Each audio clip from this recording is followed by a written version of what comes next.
জিনিসগুলো কি স্যার পচা যায়? এটির মেয়াদ থাকবে কেন? আমার প্রশ্ন হচ্ছে, মানুষের টাকা আপনি মনে করেন আমরা যদি 20 কোটি লোক হই, যদি 20 টাকা করে ভরি, আর একদিন সবাই কথা বললাম না, কত হাজার কোটি টাকা এই কোম্পানি নিয়ে যাচ্ছে। আমার আপত্তি স্যার, যদি মাইন্ড না করেন আপনি দায়িত্বটা আমাকে দেন, আমার ব্যবসায়ীরা সবাই মিলে আমরা করি। বাংলাদেশের টেলিটককে কেমনে উড়াইতে হবে আপনি আমাকে সাপোর্ট দেন। যেখানে লেখা আছে 2 দিন মেয়াদ, 19 টাকায় 2 দিন মেয়াদ, এটা হচ্ছে বাংলা লিঙ্ক। এখন আছে 19 টাকায় আপনার 24 ঘন্টা মেয়াদ রবি, আর এয়ারটেল আছে 19 টাকায় 31 দিন 3 দিন মেয়াদ, আর গ্রামীণে 2 দিন মেয়াদ।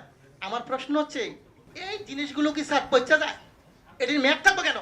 আমার প্রশ্ন হচ্ছে, মানুষের টাকা আপনি মনে করেন আমরা যদি 20 কোটি লোক হই, যদি 20 টাকা করে ভরি, আর একদিন সবাই কথা বললাম না, কত হাজার কোটি টাকা এই কোম্পানি নিয়ে যাচ্ছে, সিস্টেমের মাধ্যমে নিয়ে যাচ্ছে। এর আগে আমি বলেছিলাম, একটা নিউজে দেখাইছে 17 মিলিয়ন ভিউ হয়েছে।